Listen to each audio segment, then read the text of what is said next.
close your form. 50-50, back to 50-50, good Tai Chi posture. Okay? All right. We're heading towards cloud hands, but what I want to do now is start from the beginning, the 10 form, okay? So we can get in repulsing of the monkey. Okay, good Tai Chi posture, dropping the shoulders, tucking the butt, hollowing the chest, head straight up, down 10 points all lined up, tongue on your palate, good thoughts. Commencing form, shift weight to the right, 60, 70, 80, 90, 100, 10, 20, 30, 40, 50. Hands rotate to the middle of the thighs. Take a deep breath in as you elevate. As you draw up that water at shoulder level, reverse the process. Tuck the elbows, drop the shoulders, flex the knees. Left hand stays in the center. Right hand rises up higher, glancing at it, opening the palms to the ceiling, bringing it to your ear. Turn your head and neck, meet in the center, push forward, pull back, repulse the monkey. Leave the right hand in the center, left hand up higher, open to the ceiling, bring it to the ear as you glance, turn the head and neck, meet the hands in the middle, push forward, pull back, repulse of the monkey 2. T-stance, we're going to set it up correctly in order to brush our knee. 3 things happen. Ear, hand, heel, turn the hips and waist, brush your knee. Sit back, sit down, pivot, left hand higher, right hand to your shoulder, T-stance, all together, ear, hand, heel, turn the hips and waist, brush your knee. Sit back, sit down, pivot, hold your ball on a T-stance. What are we going to do? Part the wild horse's mane. Here we go. L stance. Bottom hand goes up to the horse's mane. Sit back, sit down, pivot, hold your ball on a T-stance, no crossing of the hands. Step out on an L, right hand goes up the horse's mane. Flip that right hand so you no longer see the palm. Join it with the back hand so you can see the palm. We're in a new movement called cloud hands. You're in a bow step. You're going to sit back, sit down. You're going to pivot. The hands go to a stem and a cup at 12 o'clock. We want to get out to the 9 o'clock, so we're going to use the left heel to pivot out to 9. But 2 things happen. We flip the hands, we close the feet. 12 o'clock, stem cup. 3 o'clock, 2 things happen. Flip the hands, open the feet. 12 o'clock, stem cup. Use your hips and waist to get to 9. At 9 o'clock this time, we want to go the other way, so we only flip the hands. 12 o'clock, stem cup. Use your hips and waist to get to 3 o'clock, but 2 things happen. Flip the hands, close the feet. 12 o'clock, stem cup. 9 o'clock, 2 things happen. Flip the hands, open the feet. We need to get out of cloud hands, so at 3 o'clock, we only flip the hands. At 12 o'clock, we shift the weight to the left. We center ourselves and we come up as a golden cockle. Down, shift weight. Make Tai Chi symmetrical. We do the other side. Down, 50-50. We shift weight to the left. Right hand on the outside. Right foot coming up. Kick out. Right. Down, shift weight to the right. Left hand, left foot come up. Kick out, left. Holding our ball on a T-stance, we're going to grasp the bird's tail. First, ward off. Step out, bottom hand advances to push away your opponent. Turn the hips and waist, reposition your hands. grasp the bird's tail. Pull him down. Turn at your hips and waist contact. Turn again. Push the energy through. Separate and roll back and sit down. Spiral up. Balance. Roll. Sit back, sit down. Twist step. T stance. L stance. Ward off. Turn the hips and waist. Reposition your hands. Grasp the bird's tail. Look back. Contact. Turn again. Push out. Separate. Roll back. Sit down. Spiral up and out. Apparently closing. Sit back. Sit down. Twist. Open pivot. In pivot. Embrace the tiger, right hand on the inside. Shift that right foot over. Bring the tiger up by rotating on your wrists. Tiger is now facing you. Push him in. Push him out. Separate the hands. Drop the shoulders. Tuck the elbows. Flex your knees. Let gravity take you home as you now close your form. Okay, so good. Could follow, right? You're getting a sense of the sequences and how 10 form is 10 movements put together in a logical way. The transition steps help us to get into the new movement, okay? So when we broke each movement down and then learned how to transition into it, it seems like it will flow, okay? The troublesome spots are you're going to need to reinforce and practice and review. What I want to do now is go over cloud hands a little bit more. And so just a refresher, okay? So we learned that in cloud hands, it's a sideways motion, leading with the toe as if we were playing a piano using our fingers. But it's a very simple movement in that when one foot or one hand is down, the opposite hand or foot can then move. And we can see that it's logical because when we alternate, we have the safety net or the stability of the grounded substantial foot. And only the foot that has no weight can then advance.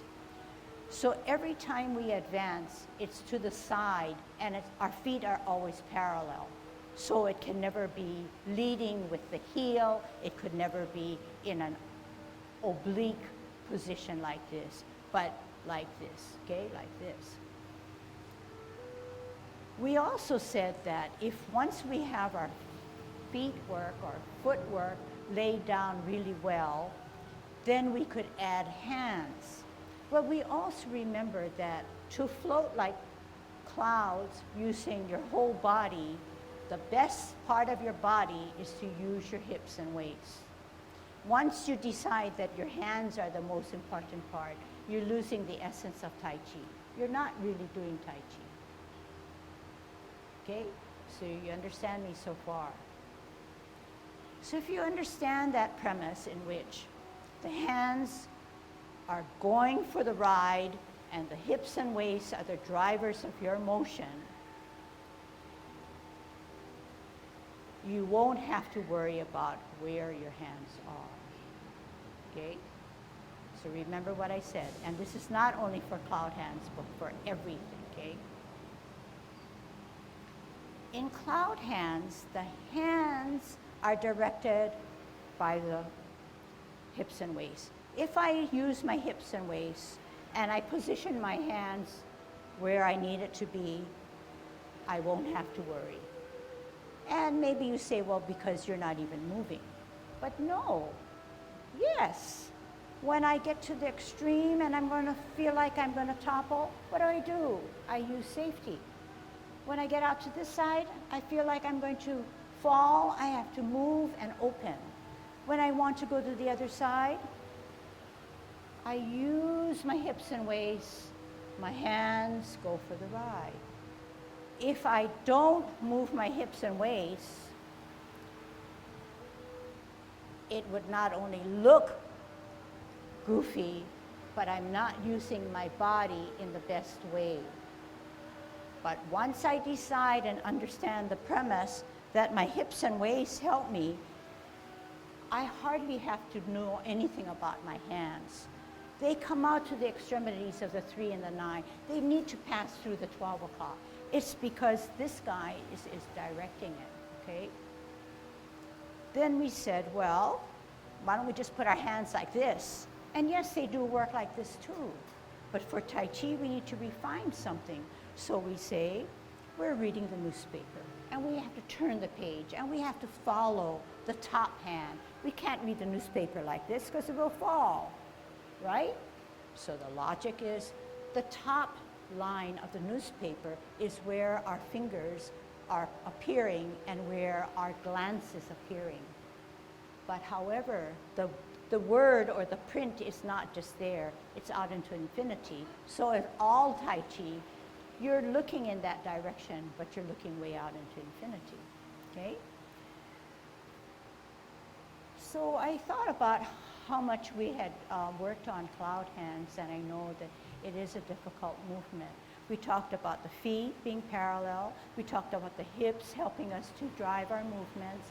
And then we just said, oh, it's like reading the newspaper, or it's like it's like an egg beater, where there's one rotating on the top and rotating on the bottom, and they're sort of going in opposite ways, okay? But I thought about it, and that was a little bit of a cop-out, okay? So this is what I want to teach you.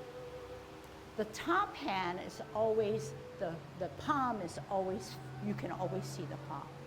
The top hand, you can always see the palm. So let's say, left hand is the top hand. Bottom hand is the right hand. So what did I say? The top hand, you can always see the palm. Let's see, this is 2 o'clock, right? Because we're not in motion yet. So this is about 1 or 2. 12 o'clock, top hand can see the palm, bottom hand you cannot. But when they exchange places, the bottom hand comes up with the palm. Move the hips and waists, 12 o'clock. Exchange places, so the left hand now, you can see the palm. And the top hand disappears, the palm disappears. So we're only looking now at the top hand. The top hand, always we can see the palm, right? The bottom hand now, we just kind of forget about him and let him just move along. But once he's ready to come to the top, we need to see the palm, okay? So in that way, you can help yourself to say, well, I don't know whether my hands are doing the right thing. It looks so smooth when I watch, but I get kind of mixed up. So 2 things go on in your mind. The hips and waists are driving the movement.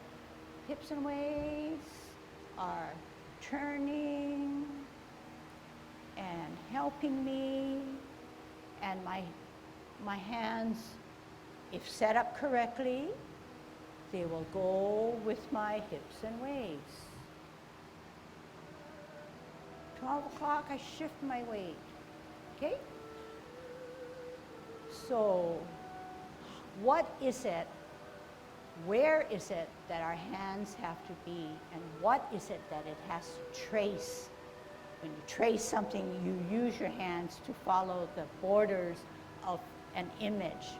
This time the image is a what do they call it? A geometric design. It happens to be a ellipse.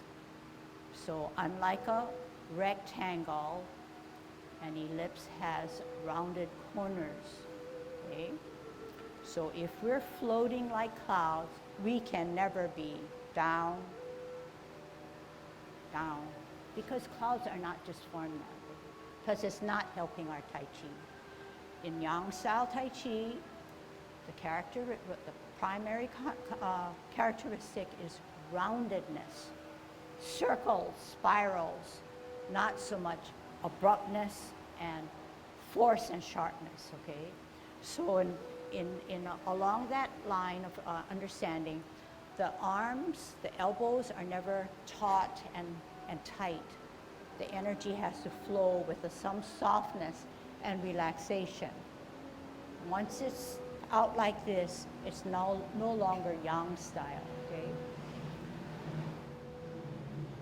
So we also talked about this morning about dropping your shoulders. So this is a good way to drop your shoulders and get relaxed, okay? So I know you're eager to try some of the elements that you heard me describe and saw me do and put it into cloud hands. So let's do that now, okay? To get into cloud hands, and we'll tackle two birds with one stone, is that we're on a T stance and we're parting the wild horse's mane for the last time on the right-hand side. Right foot is insubstantial, it's going to advance. Right hand is on the bottom because the bottom hand always advances. We can check ourselves to say, right hand on the bottom, right foot ready to go. So then the left hand goes on the top. We're holding our ball. I cannot stand this way because both feet have weight. I need to make the right foot an insubstantial weightless foot. Therefore, the left foot has to ground down and bear more weight. So that if you came here, you could lift this foot up, okay? So right hand on the bottom, left hand on the top, holding your ball, centering yourself. Rooting down on the left foot, we're going to part the wild horse's mane. T stance. Step out on an L. Turn the hips and waist, bottom hand advances to go up the horse's mane. Bow stance. Bow in the front, arrow in the back. Flip the forward hand so you no longer see the palm. Bring the left hand staggered so that you can see the palm, setting it up correctly. Cloud hands on a bow stance. Sit back, sit down. Pivot with your right heel. Turn your hips and waist. You get to 12 o'clock. 12 o'clock has a stem, and we said that at 12 o'clock, the bottom hand is in a cup position or holding a cup. So now you have 12 o'clock in a stem cup. We want to get out to the 9. We said that cloud hands, you don't use your hands, you use your hips and waist. So how can we do that? We pivot on our left heel to allow the movement of our hips and waist. There we are at 9, 10 or 9, right around there. But two things happen. We need to flip the hands so that the top hand goes to the bottom. The right hand now has the palm showing you, but we have to close our feet at the same time. Hips and waist take us to 12, stem and cup. Hips and waist take us to 1, 2, 3 o'clock. Two things happen. Change the hands, open the feet. 12 o'clock, stem cup. How am I getting there? Turn the hips and waist. One thing happens. Only flip the hands. Turn the hips and waist to get to 12. Stem and a cup. 3 o'clock, two things happen. Flip the hands, close the feet. Stem cup at 12. 9 o'clock, two things happen. Flip the hands, open the feet. Stem cup at 12. At 3 o'clock, we're only going to flip the hands. And at 12 o'clock, at a stem cup, we're going to shift the weight to the left, bring up our right foot, bring up our right hand, push down our left hand, golden cockerel. Shift weight to the right, push down the right, bring up the left, golden cockerel. Down, 50-50, gather the energy, shift the weight to the left, right hand on the outside, right foot coming up, kick out, right. Shift weight to the right, left hand on the outside, left foot coming up, kick out, left.